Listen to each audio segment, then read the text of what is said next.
আজকের এই ভিডিওতে আমাদের সাথে রয়েছে Tarak, college of paramedical and allied health science Kalyani থেকে। তারক বিএমএলটি থার্ড ইয়ারের স্টুডেন্টস। তো আজকের এই ভিডিওর মাধ্যমে আমরা তারকের কাছ থেকে বিএমএলটি কোর্স সম্পর্কে ডিটেলসে জানবো। তো অনেক অনেক ওয়েলকাম তারক তোমাকে। থ্যাংক ইউ দাদা।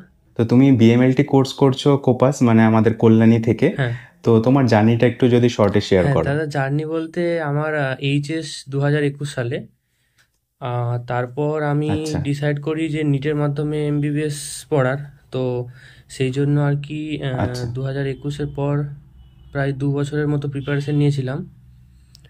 বাড়ি থেকে প্রিপারেশন হুম। নিয়েছিলাম। তো সেই 2 বছর আমি জেনপাস সম্বন্ধে কিচ্ছু জানতাম না, মানে জানার আচ্ছা কারোর আচ্ছা। কাছ থেকে শুনিও নি, তো শুধু নিট নিয়ে ভেবেছিলাম।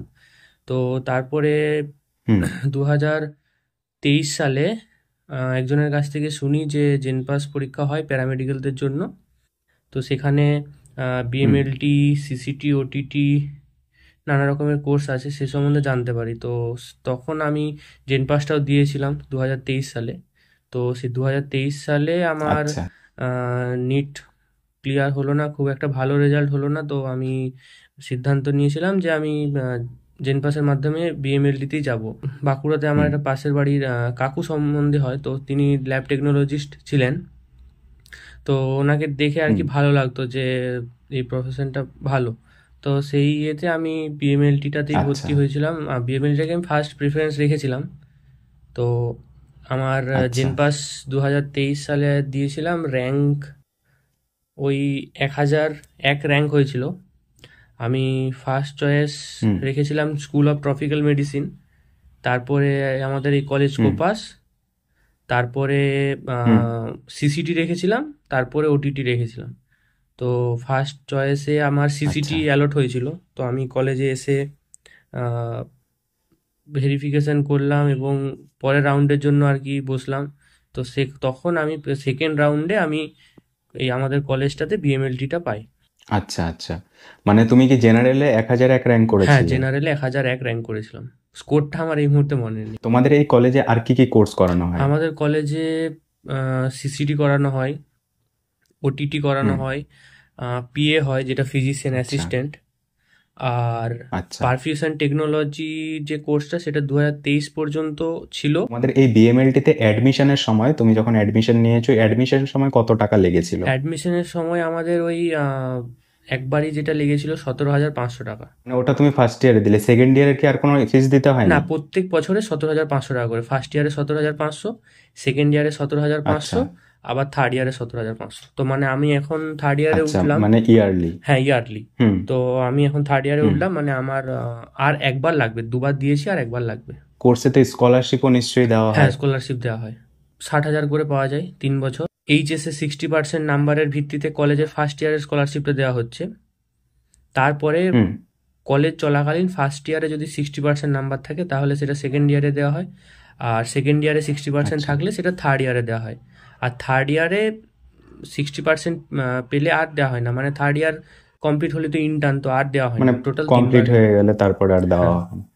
মানে তুমি 3 বছরে টোটাল 1,80,000 টাকা 1,80,000, স্কলারশিপ পেয়ে যাচ্ছ? আর যদি কেউ আচ্ছা। অন্য কিছু স্কলারশিপ অ্যাপ্লাই করতে চায়, আমাদের কলেজ থেকেই একটা স্কলারশিপই আর কি মানে অ্যাপ্রুভ করা হয়। আর অন্যান্য কোর্সগুলো যেগুলো রয়েছে সেই কোর্সগুলোতে কেমন ফিস স্ট্রাকচার রয়েছে? অন্যান্য কোর্সগুলোতে একই ফিস, সেম। তোমাদের কলেজটা কি যে জেএনএম হসপিটাল রয়েছে ওখানেই কি হ্যাঁ, অবস্থিত? জেএনএম হসপিটালের ক্যাম্পাসের মধ্যে অবস্থিত। তো তোমাদের এই কলেজে কি কোনো হোস্টেল প্রোভাইড করা না, হয়? আমাদের কোনো হোস্টেল প্রোভাইড করা হয় না। আমরা পিজিতে কি মেস ভাড়া নিয়ে থাকি আমরা। আচ্ছা। মানে তোমাদের ক্যাম্পাস, তার মানে তোমরা তো ক্লিনিক্যাল পোস্টিং, তোমাদের ডিউটি হ্যাঁ জেএনএম হ্যাঁ, হসপিটালেই সব করতে সব হয়? জেএনএম, হ্যাঁ। আচ্ছা আচ্ছা। তোমাদের ডিউটিটা কিরকম থাকে? ডিউটিটা আমাদের সোম থেকে শনি থাকে। শনিবারটা হুম শুধুমাত্র হুম। 10টার থেকে 2টো, বাদ বাকি সব আচ্ছা। 10টার থেকে 4টে পর্যন্ত থাকে। আর আমাদের হুম ডিউটিটা টোটাল 5টা ডিপার্টমেন্টে ভাগ করা আছে। একটা হচ্ছে সেন্ট্রাল ল্যাব, হুম। Biochemistry, microbiology, blood bank, pathology, এই 5টে। তো আচ্ছা। প্রত্যেকটা ডিপার্টমেন্টে 10টার সময় ঢুকতে হয়, আর 4টের সময় ছুটি হুম দেয়। কোনো কোনো দিন একটু হুম। দেরি হয়ে যায়, কাজের চাপ থাকলে 5টা বেজে যায়। তো 4টার আচ্ছা। আগে দেয় না ডিউটি আমাদের, মানে খুব একদম 75% ডিউটি না থাকলে এক্সামে হুম। বসতে দেয় না, সেটা আমি পরে বলছি। আচ্ছা তো আর ব্লাড আচ্ছা ব্যাংকে ইভিনিং একটা আচ্ছা। মর্নিংটা সকাল 8টার থেকে 2টো, আর ইভিনিংটা হুম। দুপুর 2টো থেকে সন্ধ্যে 8টা। আচ্ছা, তোমাদের ক্লাসটা কোথায় হয়, কিভাবে হয়? ক্লাসটা আমাদের জেএনএম যে কলেজ আছে ওই কলেজেরই একাডেমিক বিল্ডিংই হয়। আর টিচাররা হচ্ছে আচ্ছা, এমবিবিএস টিচারই, মানে যারা আর কি। মানে যারা হ্যাঁ, এমবিবিএস দের হুম হুম পড়াচ্ছেন হুম, তাদের। তারাই। আচ্ছা, তাহলে তোমাদের ডিউটিটা তো ডিএমএলটি কোর্স যারা করছে এবং তোমরা বিএমএলটি করছো সবার তো একসাথেই হয়, হ্যাঁ, একসাথেই থাকে, ডিউটিটাও একসাথেই হয়। মানে একসাথেই হুম তোমরা হুম, ল্যাবে কাজ হ্যাঁ করো? একসাথেই কাজ করি। আচ্ছা, ক্লাসটা কি তাহলে একসাথে হয় না ক্লাসটা আলাদা হ্যাঁ, আলাদা হয়? ফার্স্ট ইয়ারের একসাথে হয় আর সেকেন্ড ইয়ারের একসাথে হয়। ক্লাসটাও একসাথে হয়। আচ্ছা আচ্ছা, ডিএমএলটি আর বিএমএলটির ক্লাস মোটামুটি হুম একসাথেই হুম হয় তোমাদের? হুম। আচ্ছা আচ্ছা। তো তোমাদের থিওরি এবং প্র্যাকটিক্যাল কি আলাদা করে কিছু করানো হয়, না ল্যাবের মধ্যে যেটা শেখো সেটাই? না, আমাদের থিওরি তো ওই সপ্তাহে পার সাবজেক্টে 2-3টে করে ক্লাস থাকে। হুম 1 ঘন্টা 2 ঘন্টা করে ক্লাস থাকে। আর ওই যে হুম। বাকি 2 দিন থাকছে, ওই 2 দিন আমাদের প্র্যাকটিক্যাল ক্লাস হয় প্র্যাকটিক্যাল রুমে। প্র্যাকটিক্যাল হ্যাঁ রুমে, মানে কলেজের প্র্যাকটিক্যাল যে হ্যাঁ, রুম রয়েছে সেখানে কলেজের যে হয়? প্র্যাকটিক্যাল রুম আছে ওখানে হয়। আচ্ছা আচ্ছা। প্র্যাকটিক্যালেও 75% থাকতে হবে, থিওরিতেও সেভেন্টি ফাইভ হুম। পার্সেন্ট থাকতে হবে, প্লাস ডিউটিতেও 75% থাকতে হবে। আচ্ছা, মানে অ্যাটেন্ডেন্স তার মানে তোমাকে সেভেন্টি হ্যাঁ, ফাইভ পার্সেন্ট অ্যাটেন্ডেন্সটা রাখতে খুব মাস্ট, হচ্ছে? আমাদের কলেজে অ্যাটেন্ডেন্সটা খুব মাস্ট। আর যদি হুম। ইন ফিউচার যদি অ্যাবসেন্ট হয় তাহলে প্রপার রিজন দিয়ে দেখাতে হবে, প্রপার রিজন যে কেন অ্যাবসেন্ট হয়েছিল এতদিন, হুম। কনসিডার করে নেয় প্রপার রিজন দিলে। আর যদি আগের থেকে লেটার লিখে দেয় তাহলে তাহলে সেটার জন্য প্রপার রিজন দিতে হয়। হঠাৎ যদি কেউ মোটামুটি 75%, কেউ যদি 72-3% রাখে, তাও তাকে মানে পরীক্ষায় বসতে দেয় না, এতটাই কড়া আমাদের কলেজটা। বসতে হ্যাঁ দেওয়া হয় না, মানে অ্যাটেন্ডেন্সটা খুব হ্যাঁ, ম্যান্ডেটরি? অ্যাটেন্ডেন্সটা খুবই মেনটেন করা হয়। আচ্ছা আচ্ছা। তো তুমি তো এখন থার্ড ইয়ারে হ্যাঁ উঠলে, তো তোমাদের থার্ড ইয়ার কমপ্লিট হওয়ার পরে তো 6 মাসের ইন্টার্নশিপ করতে হবে, তো ইন্টার্নশিপটাও তো ওখান থেকেই হ্যাঁ হ্যাঁ, করতে হবে? ইন্টার্নশিপটা ওখান থেকেই করতে হয়। আমরা আর কি মানে চুজ আচ্ছা করতে পারবো না অন্য কলেজে গিয়ে, আমাদের এখান থেকেই করতে হবে। আচ্ছা হুম। আচ্ছা। তো ইন্টার্নশিপের সময় কি তোমাদের কোনো স্টাইপেন্ড দেওয়া হবে, মানে দেওয়া হতো এতদিন পর্যন্ত? না, ইন্টার্নশিপের সময় কোনো স্টাইপেন্ড দেওয়া হয় না আমাদের। আগেও আচ্ছা দেওয়া হতো না, এখনো দেওয়া হয়নি। হুম। আচ্ছা, মানে তোমাদের যে কোর্স ফিসটা লাগছে ওটা তো মোটামুটি স্কলারশিপ যারা হ্যাঁ পাচ্ছে হ্যাঁ তাদের তো হ্যাঁ। এমনিতেই হয়ে হুম হুম। যাচ্ছে। আচ্ছা আচ্ছা, তুমি যখন কলেজে অ্যাডমিশন নিয়েছিলে তখন সেই কলেজে অ্যাডমিশন নেওয়ার সময় সেখানে কি কি ডকুমেন্টস নিয়েছিল, এবং কোনো ডকুমেন্টস কি জমা রেখেছিল, অরিজিনাল কোনো ডকুমেন্টস? না, আমাদের ডকুমেন্টস কোনো জমা রাখেনি, সব জেরক্স করে ফেরত দিয়ে দিয়েছিল। আর ডকুমেন্টস নিয়েছিল বলতে আপনার ওই কাস্ট সার্টিফিকেট, যাদের কাস্ট সার্টিফিকেটের জেরক্স লাগছিল, আর একটা ওই হুম। যেটা 10 বছরের প্রমাণপত্র হিসেবে যেটা একটা লাগে, হয় হেড স্যারের কিংবা পিডিও না এসডিও স্যারের লাগে, সেটা একটা লেগেছিল। আর লেগেছিল জেনপাসের অ্যাডমিট কার্ড লেগেছিল, আর অ্যালটমেন্ট লেটার যেটা একটা হয়েছিল সেটা লেগেছিল। আচ্ছা, তোমাদের এক্সামটা কোথায় হয়? এক্সামটা আমাদের কলেজেই হয়, মানে জেএনএম এ হয় না, আমাদের যে কলেজের নিজস্ব বিল্ডিং আছে সেখানে হয়।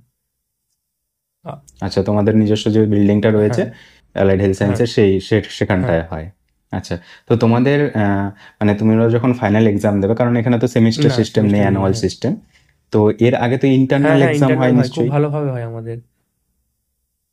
আচ্ছা, ইন্টারনালে কোয়ালিফাই করলে তারপরে সে হ্যাঁ, এক্সটার্নাল ফাইনাল এক্সাম ইন্টারনালে দেয়? কোয়ালিফাই করলে তবে আমাদের ফাইনালে বসতে দেয়। আর ইন্টারনালও হুম মানে খুব ইয়ে করে আমাদের হয়, খুব ভালোভাবে হয় খুব। আর ইন্টারনালটা হয় আমাদের হুম। জেএনএম এর বিল্ডিংয়ে, মানে জেএনএম এর যে স্যার ম্যাডামগুলো থাকে তারা আমাদের সুপারভাইজ করে আর কি এক্সাম হলে। আর পুরো একদম এক্সাম হলে হয়, আচ্ছা first year second year third year সব একসাথে হয়, বড় হলে হয়, একদিনই হয়ে যায়। আর আমাদের আচ্ছা ভাইভাও হয়, মানে লিখিত পরীক্ষার আচ্ছা পাশাপাশি ভাইভাও হয় আমাদের প্রত্যেকটা সাবজেক্ট। আচ্ছা ফার্স্ট আচ্ছা। ইয়ারে শুধুমাত্র 2টো সাবজেক্ট আছে, অ্যানাটমি ফিজিওলজি, যেটা সেকেন্ড ইয়ারেও নেই থার্ড ইয়ারেও নেই। তো ওই 2টো সাবজেক্টের জন্য ক্লাস আমাদের আর কি, যে অ্যানাটমি বিল্ডিং আছে সেখানে হয়, আর খুব ভালোভাবেই হুম। হয়। অ্যানাটমি ক্লাস হয়, ফিজিওলজি ক্লাস হয়, আমাদের ডাইসেকশন দেখায়, সব দেখায় পুরো একদম ইয়ে করে ভালোভাবে। আচ্ছা, আর তোমাদের সিলেবাসটা তার মানে কি রয়েছে, কি কি সাবজেক্ট রয়েছে? সিলেবাসটা প্যাথোলজি, মাইক্রোবায়োলজি, বায়োকেমিস্ট্রি। ফার্স্ট ইয়ারে আছে pathology, microbiology, biochemistry, anatomy, physiology. Total হচ্ছে হুম পার সাবজেক্টে 200 করে নাম্বার। তাহলে 200, আর হুম অ্যানাটমি ফিজিওলজিটা 100 করে হয়। তাহলে টোটাল হচ্ছে 800 হুম। নাম্বারের পরীক্ষা হয়। তার মধ্যে আচ্ছা। স্কলারশিপ পেতে গেলে 60% পেতে হবে। হুম। আর সেকেন্ড ইয়ারে হচ্ছে আচ্ছা অ্যানাটমি ফিজিওলজিটা নেই, তো প্যাথোলজি, মাইক্রোবায়োলজি আর বায়োকেমিস্ট্রি। আচ্ছা, তোমাদের এই হ্যাঁ, কোর্সটাতে তোমরা যে এখন কোর্স করছো, তাহলে তো তোমাদের রেগুলার একটা ক্লিনিক্যাল পোস্টিং ডিউটি হ্যাঁ। থাকে। তো তোমাদের এই সময়টা বাদ দিয়ে এক্সট্রা কি কিছু সময় পাওয়া যায় মানে নিজের পড়ার জন্য? নিজের পড়ার জন্য? অনেকেই তো ধরো যে নিটের জন্য প্রিপারেশন নিতে চায়, যে হ্যাঁ, আমি পার্শিয়াল ড্রপ নিয়ে নিটের করতে জন্য চাই। প্রিপারেশন নিতে যাই বলতে আমাদের ইয়ারেই ছিল, একজন ছিল। হুম সে হুম। মানে নিটের প্রিপারেশন মোটামুটি সে 75% অ্যাটেন্ডেন্স তার ছিল না। সে আর কি আচ্ছা। ক্লাস আসতো না এরকম করতো। আর লাস্ট নিটের আগে 2 মাস হুম। রেগুলার সে ক্লাস আসেনি, ক্লাসও আসেনি, প্র্যাকটিক্যালও আসেনি, কিচ্ছু না। তো সে আর কি আচ্ছা দিয়ে বলেছিল যে এরকম আমি নিটের জন্য প্রিপারেশন নিচ্ছিলাম, তো আমাকে কনসিডার করুন প্লিজ, এরকম করে বলেছিল। বাট তাকে কোনো হুম। কনসিডার করেনি, তাকে একদম সাপ্লি পরীক্ষার জন্য, ওই সাবজেক্টটা সাপ্লি পরীক্ষার জন্য তাকে সাপ্লি দিতে হয়েছিল। আচ্ছা, হ্যাঁ, নিট। মানে স্ট্রিক্ট হ্যাঁ, খুব হয়েছে। স্ট্রিক্ট। আমাদের ওরকম 2 জন ছিল। আচ্ছা। আহ, আর হুম আমাদের যে বন্ধুটা, সে এবছরও নিটের জন্য পড়ছিল, তো এবছর মনে হচ্ছে তার হয়ে যাবে। সে এখনো কলেজ টলেজ আসছে না কিছু। তো সেও এবছর ভেবে আচ্ছা। রেখেছিল যে আমি নিটের জন্য পড়বো, ক্লাসও আসবো না, ডিউটিও করবো না, কিচ্ছু না, সাপ্লি পরীক্ষা দিয়ে দেবো ডাইরেক্ট। হুম। আচ্ছা, তোমাদের ব্যাচে কতজন রয়েছো তোমরা? আমাদের ব্যাচে এখন আছি আমরা 23 থেকে 24 জনের মতো আছি। যখন অ্যাডমিশন হয়েছিলাম হুম। তখন ছিল 27-28 জনের মতো ছিল। বাদ বাকি সবাই, কেউ হয়তো নিটের জন্য প্রিপারেশন নিচ্ছে, কেউ হয়তো অন্য কোথাও হয়তো চান্স পেয়ে গেছে, হয়তো টপিক্যালে পেয়ে গেছে হয়তো। তো আমাদের এখনো পর্যন্ত আচ্ছা 24 জনের মতো আছে। আর আমাদের যে জুনিয়র তাদেরটা আর দুটো তিনটে বেশি আছে, তাদেরও মোটামুটি আচ্ছা 26 জনের মতো আছে। আচ্ছা। আচ্ছা, তার মানে তুমি বললে যে তোমরা যখন অ্যাডমিশন হুম। নিয়েছিলে তোমাদের কোনো ডকুমেন্টস না, জমা রাখা না। হয়নি, মানে তুমি যখন ইচ্ছা তখন কোর্স ছেড়ে দিতে হ্যাঁ, পারো। আমাদের আমাদের হয়েছে তো ওরকম। আমাদের যে বললাম যে প্রথমে ছিল 26 জনের মতো, তো হুম তারপরে হুম তারা কোর্স ছেড়ে দিল মাঝখানে। মোটামুটি এক এক মাসের মতো ক্লাসও আসছিল, দিয়ে কোর্সটা ছেড়ে দেয়। হুম। তো তাকে 17,500 টাকা তো আর ফেরত দেবে না, আর তার কোনো পেনাল্টিও লাগলো না। আচ্ছা, মানে তোমাকে রিফান্ডের কোনো সিস্টেম হ্যাঁ, নেই হ্যাঁ। এখানে? তোমার যেটা কোর্স ফিস দিয়ে তুমি অ্যাডমিশন হুম, হুম, নিয়েছিলে সেটা হুম। তো আর রিফান্ড করা হবে না, তার সঙ্গে তোমাকে, তুমি যদি ছেড়ে দাও তার হুম। জন্য তোমাকে কোনো আর একটা পেনাল্টিও জিনিস দিতে আমি হবে না। স্কলারশিপের সম্বন্ধে একটা বলতে চাই। সেটা হচ্ছে যে আমি হুম যেমন নিট নিট দিচ্ছিলাম, তো তার পাশাপাশি আমি হুম একটা অনার্স কলেজে ভর্তি হয়েছিলাম, কেমিস্ট্রি অনার্সে। তো তখন হুম তো করোনার হুম। ব্যাচ ছিল, তো সেই হিসেবে ফার্স্ট সেমটা যা হোক করে ক্লিয়ার হয়ে যায় অনলাইনে। তো তখন আমি 18,000 টাকা হুম। পেয়েছিলাম। তো যখন আমি 60,000 টাকার আচ্ছা। জন্য অ্যাপ্লাই করি, তো আমাকে কলেজ থেকে বলেছিল যে 18,000 টাকাটা বিকাশ ভবনে গিয়ে ফেরত দিতে হবে, না হলে 60,000 টাকা পাওয়া যাবে না। তো আমি 18,000 টাকাটা ফেরত দিয়েছিলাম, দিয়ে ওখান আচ্ছা। থেকে যে প্রসিডিওর থাকে, TR7 ফর্ম, অনেক কিছু থাকে, তো সেগুলো নিয়ে হুম এসে আমি কলেজে জমা করেছিলাম, দিয়ে আমার ঢুকে গিয়েছিল। একজন হুম ওরকম ছিল যে আর কি চালাকি করে আর কি, মানে 18,000 টাকাটাও দেয়নি, আর ভেবেছিল যে ষাট হুম। হাজার টাকাটাও পেয়ে যাব। তো তার স্কলারশিপ পেয়ে ঢুকেনি। যাবে। তো চলো আজকের ভিডিওটা এখানেই শেষ করছি। তোমাদের যদি এছাড়াও কোনো প্রশ্ন থাকে তাহলে অবশ্যই কমেন্টে জানাবে। আশা করি তোমাদের এই ভিডিওটা দেখার পরে তোমাদের যা কোশ্চেন ছিল জেনপাস ইউজি বা এই অ্যালাইড হেলথ সায়েন্সের বিএসসি কোর্স সম্পর্কে, সেটা কিছুটা হলেও ক্লিয়ার করতে পেরেছি আমরা এই পডকাস্টের মাধ্যমে। তো অনেক অনেক ধন্যবাদ তারক থ্যাংক তোমাকে। ইউ দাদা।